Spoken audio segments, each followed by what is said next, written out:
तो नए DC universe की अगली फिल्म सुपर गर्ल थिएटर्स में देख के आ रहा हूँ। सच बताओ तो मुझे जरा सा भी याद नहीं था कि आज ही के दिन ये फिल्म रिलीज होने वाली है। वेलकम टू द जंगल देख के बाहर ही निकल रहा था कि एक बड़ा सा पोस्टर दिखा सुपर गर्ल का, जहां मैंने गलती से उसकी रिलीज डेट पढ़ ली 26 जून।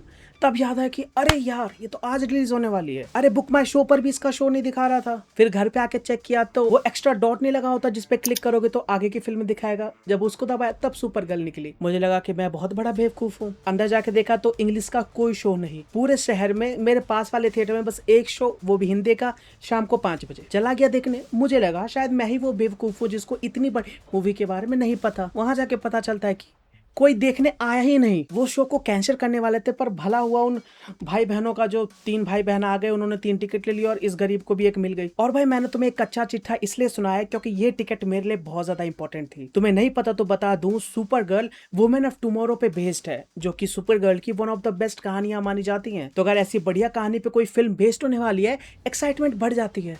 पर क्या क्या यार इन्होंने फिल्म के अंदर। पर ऐसा था कि डिसअपॉइंट होके नहीं निकला हूँ, पर यह भी था कि कुछ बढ़िया भी नहीं लगा। अब ये इतने इतने मिक्स्ड इमोशंस क्यों आ रहे हैं, इन सभी की बात करेंगे इस वीडियो में। लेकिन उससे पहले अगर तुम लोग इस चैनल पे नए हो, प्लीज सब्सक्राइब। और हाँ, मैंने वेलकम टू द जंगल का रिव्यू डाल दिया है, शायद डिस्क्रिप्शन में लिंक हो, जाके देख लेना। अब मूवी के प्लॉट की बात करें तो इसके इवेंट्स सुपरमैन मूवी में जो इवेंट्स हुए हैं डीसीयू की पहली फिल्म, उसके बाद टेक प्लेस करते हैं। सुपर गर्ल अपना बर्थडे मनाने के लिए रेड सन प्लेनेट पे चली जाती है। क्यों? क्योंकि रेड सन के अंदर उसकी पावर्स अच्छे से काम नहीं करती, इसलिए वो शराब पी के टल्ली हो जाती है। उसको चीजें महसूस होती हैं, उसको चोट तक लग सकती है। वहां पे उसके साथ क्रिप्टो भी होता है, क्योंकि ऑब्वियसली जहां वो रहेगी वहां क्रिप्टो रहेगा। एक विलन आके उसको इंजेक्शन मार के चला जाता है जहर का। अब कैसे सुपर गर्ल उस विलन को ढूंढती है, एंटीडोट लेके आती है, और क्या क्रिप्टो बच पाता है, यही है इस फिल्म की कहानी। इसके अंदर मुझे 2-3 चीजें हैं जो मुझे पसंद आई है। पहले उसको निपटा लेते हैं, उसके बाद आराम से बैठ के राम गाथा शुरू करेंगे। क्या बोलते हो? अगर अभी तक वीडियो पसंद आ रही हो तो लाइक कर देना। As a super hero movie, वो भी सुपर गर्ल की मूवी, फाइटिंग्स इसके अंदर एंटरटेनिंग है। सुपर गर्ल की पावर को जिस तरीके से फाइटिंग में यूज किया है, उसकी agility, fast powers, laser eyes, सबको देख के मजा आता है। अलग अलग फाइट्स में अलग अलग तरीके से यूज किया है। वो जब भी किसी विलन को पंच मार दिया, उसके हिट्स फील होते हैं। वहां पे जो साउंड डिजाइन करा गया भाई, वो भी कमाल का था। मूवी के अंदर जब भी उसने कोई भी पंच मारा है, मेरे सीट तक को फील हुआ है। इतना बढ़िया साउंड डिजाइन दे रखा था। स्पेस पायरेट्स के साथ उसका फाइट सीन दिखाया जाता है, जो हमें किसी और के पॉइंट ऑफ व्यू से दिखाते हैं। वो कैसे जल्दी जल्दी दुश्मनों को निपटाते जा रही है। फिर जब आगे चल के उसके पूरी पावर को फुल एक्शन में देखते हैं, वो भी बहुत एंटरटेनिंग है। यहाँ पे ध्यान से एक बात सुनना, तुम्हें ज्यादा कुछ यूनिक देखने को नहीं मिलता, but as a super hero fan, जहाँ पे तुम एक पावरफुल बीइंग को, विलन्स को पीटते हुए देखना चाहते हो, इसको ध्यान में रखते हुए मूवी तुम्हें एंटरटेन करेगी। इसके बाद आगे चले तो मूवी का सीजीआई अच्छा है, जितना मैं देख पाया, और जितने हद तक मैं इसलिए कह रहा हूँ क्योंकि कुछ दिख ही नहीं रहा था। सिनेमेटोग्राफी वाले में डिस्कस करेंगे। उसके बाद एक चीज मुझे इस फिल्म की पसंद आई कि सुपर गर्ल का कैरेक्टर इन्होंने जो एक्सप्लेन किया है, वो किसी भी चीज के लिए इतना पैशनेट क्यों नहीं है। वो एक रटसन प्लेनेट पे क्या कर रही है, वो दारू वारू क्यों पी रही है, उसकी पर्सनैलिटी क्या है, उसकी आइडियोलॉजी क्या है, वो लोगों को लेके क्यों सोचती है, और सुपरमैन से वो कितनी ज्यादा अलग है। एक कैरेक्टर को लेके जितनी डेप्थ होती है, जितनी चीजें हमें पता होनी चाहिए, जिसके वजह से कोई कैरेक्टर इंटरेस्टिंग लगता है, सुपर गर्ल के बारे में ये मूवी वो सारी चीजें अच्छे से एक्सप्लेन कर देती है। अब चलते हैं मूवी के मेन पॉइंट की तरफ।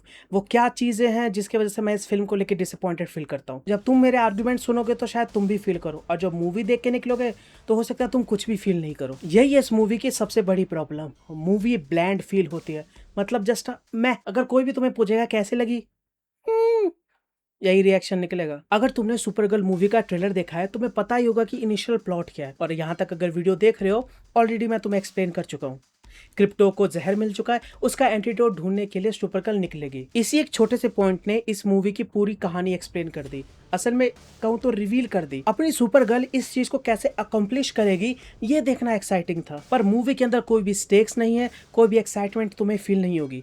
अरे इसका विलन, इस फिल्म का जैसे ही विलन इंट्रोड्यूस होगा ना, तुम्हें पता चल जाएगा भाई ये मूवी डूबने वाली है बहुत बुरी तरीके से। इसके विलन को देखते ही तुम समझ जाओगे कि सुपर गर्ल इसका भरता बना देगी। और तुम्हें यह भी पता है कि ये मेन विलन है, तो उसको इतनी जल्दी तो नहीं निपटा देंगे। तो तुम्हें यह भी पता चल जाएगा कि ये लोग जानबूझ के ऐसी सिचुएशंस क्रिएट करेंगे जहां पे सुपर गर्ल फंस जाए और फिर अपना दिमाग लगा के बाहर निकले। वो भी देखना इंटरेस्टिंग हो सकता था यार, पर इन्होंने उतना भी ठीक से नहीं किया। जो इस फिल्म का सबसे बड़ा पॉइंट है जिसकी वजह से पूरी कहानी टेक प्लेस करती है, उसके लिए भी इन्होंने अच्छा खासा लंबा टाइम दे दिया सुपर गर्ल को। 3 दिन का समय दिया है, जो कि सुपर गर्ल के हिसाब से प्लेंटी ऑफ टाइम है और वो आराम से कर भी लेती है। इसके बाद इस टास्क को कंप्लीट करने के लिए जो उसके रास्ते में प्रॉब्लम्स आते हैं, वो भी कुछ प्रॉब्लम्स कहना लायक है नहीं। उनको देख के तुम्हें कोई भी दिक्कत फील नहीं होती, टेंशन फील नहीं होती। तुम्हें पता है कि सुपर गर्ल यूं ही कर ही लेगी।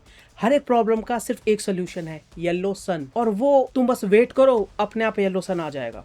यही है सोल्यूशन इस मूवी के हर प्रॉब्लम का। इसी की वजह से तुम कहीं भी एक्साइटमेंट फील नहीं करते, बस तुम ऐसे बैठे बैठे देखे जा रहे हो। अरे वो कहानियां नहीं होती जब बहुत ही अनइंटरेस्टिंग पर्सन कोई कहानी सुनाता है, वो वहां पे गया, उसने लिया, वहां जाके पैसे दिए, वापस आ गया। ऐसा ही कुछ फील होगा इस मूवी को देखते समय। क्वेस्ट के अंदर भी इन्होंने चीजों को इंटरेस्टिंग बनाने की कोशिश नहीं करी है। सुनो, सुपर गर्ल जो मेन विलन है उसको ढूंढती कैसे है? वो रैंडमली कोई भी स्पेस बस पकड़ लेती है, क्योंकि उसके स्पेसशिप लेके कोई और जा चुका है। वो बस में बैठती है, आगे जा रही है, अचानक से रैंडमली कोई स्पेस पायरेट्स आ जाते हैं जो कि आके उसका सामान छीन लेते हैं। सुपर गर्ल येलो सन के पास जाती है, अपनी पावर्स लेती है, उनको पीटती है और उनसे पूछती है कि विलन कहाँ है। रियली कोई रैंडम पायरेट्स आए, उनसे पूछ रही है किसी रैंडम विलन का पता। ये फिल्म अपनी राइटिंग में इतनी कन्वीनियंट है। सुपर गर्ल को कुछ भी जानना होता है, किसी के पास भी चले जाते हैं, कहते हैं मैं तेरे हाथ पैर तोड़ दूंगी, बता विलन का है, वो बता देता है। और विलन भी महाबेवकूफ बार बार इसके रास्ते में आ जाता है। ये ढूंढने जाती है, वो कहता है ना तुम मुझे मत ढूंढो, मैं खुद तुम्हारे सामने आ जाता हूँ। जब यही चीज बार बार होगी तो तुम्हें पता है कि आगे चल के भी क्या होने वाला है। तुम क्यों किसी चीज की परवाह करोगे? हाँ भाई, चल रही है, उड़ रही है, एंटीटोड भी ले ही लेगी। तुम्हें शायद पता नहीं चला होगा, पर इससे पहले वाले टेक और इस वाले टेक के बीच में करीबन 1.5 घंटा बीत चुका है। डिनर का टाइम है, छोले भटूरे खा रहा हूँ आम के साथ, मजा आ गया। एनीवे, मूवी पे वापस आते हैं। सुपर गर्ल के अंदर दो एक ऐसी चीजें हैं जो इस मूवी को मीडियोक्रिटी से भी नीचे तक ले आते हैं। पहला यह कि मूवी के अंदर इमोशन नहीं है, बिल्कुल भी नहीं है, और ऐसा क्यों अभी बात करेंगे। दूसरा है कि अपनी स्टोरी के हिसाब से इसकी पेसिंग कुछ ज़्यादा ही फास्ट है, और साथ ही ऐसी चीज़ों पे ये टाइम वेस्ट करती है जिसका कहानी से कुछ ज़्यादा लेना देना नहीं है, उसका लार्जर स्टोरी पे कुछ भी इम्पैक्ट नहीं है। इमोशन वाले पार्ट में तुम किसी भी कैरेक्टर के लिए कुछ भी फील नहीं करते। जब क्रिप्टो को वो जहर लग जाता है तो वो ऑब्वियसली इतना प्यारा सा कुत्ता है, तुम उसके लिए चीज़ें फील कर लेते हो, पर किसी भी कैरेक्टर के लिए इमोशनली कुछ भी फील नहीं करते। अरे भाई, तुम किसी कैरेक्टर से कनेक्ट नहीं होते। मूवी की शुरुआत ही ऐसी होती है कि किसी मेन कैरेक्टर के साथ बहुत बुरा हो जाता है, फिर उसी चीज़ के लिए वो रिवेंज पे निकलता है, पर तुम वो रिवेंज वाली फीलिंग महसूस ही नहीं करते। तुम्हें फील ही नहीं होता कि वो कैरेक्टर भी कुछ कर रहा है, और थोड़ी देर बाद वही कैरेक्टर एक बर्डन सा हो जाता है। हाँ, ये ज़रूर होता है कि उसी की वजह से कहानी आगे बढ़ती है, पर कहानी आगे बढ़ने के बाद उस कैरेक्टर का इमोशनली या कहूँ मूवी के ऊपर कोई पॉइंट बचता नहीं है। पूरी मूवी के अंदर बस वो सुपर गर्ल की एक लाइबिलिटी है, वो कहीं भी लेके जा रही है, इसको लेके जा रही है, और पूरे मिशन के दौरान वो बस इसको बचाती घूम रही है। वो किसी को मारना चाहती है, पर सुपर गर्ल कहती है नहीं मारना चाहिए, और कुछ आइडियाज़ काफ़ी अच्छे लगे पर उसको इमोशनली कुछ भी कनेक्ट नहीं करा पाते।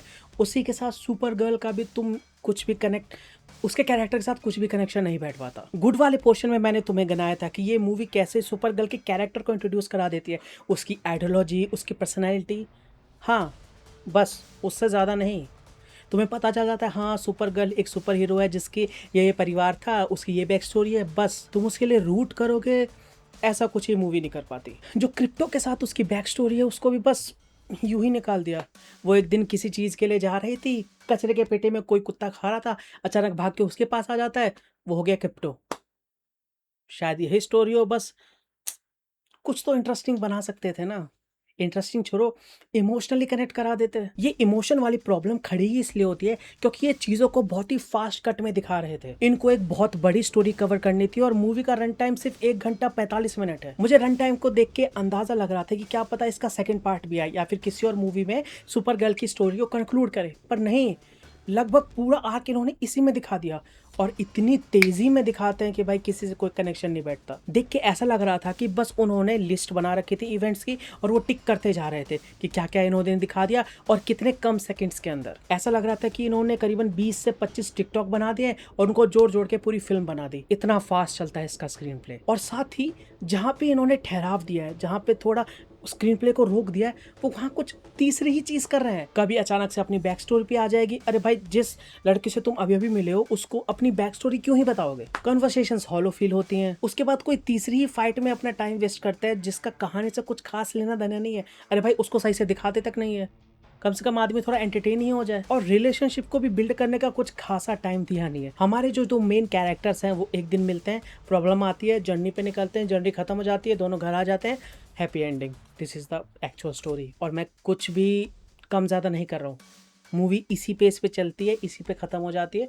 बीच में तुम्हें बैक स्टोरी की झलक मिलेगी जिसका इसके अंदर तुम्हें लोबो का भी कैरेक्टर दिख जाएगा, जो बस क्या बताऊं, खाने में अचार का जो काम करता है ना वो लोबो कर रहा है। उसके कैरेक्टर देख के मजा भी आता है, इंटरेस्ट भी पैदा हो जाता है, पर कहानी में I don't know, DC universe में अगर आगे चल के उसके इसी रोल को थोड़ा और एक्सपेंड किया जाए तब मजा आएगा। फिलहाल इस फिल्म में तो कुछ खास जमा नहीं, देखने में एंटरटेनिंग था। इन सब चीज़ों के बाद मुझे इन थिएटर वालों का एक स्कैम समझ नहीं आता।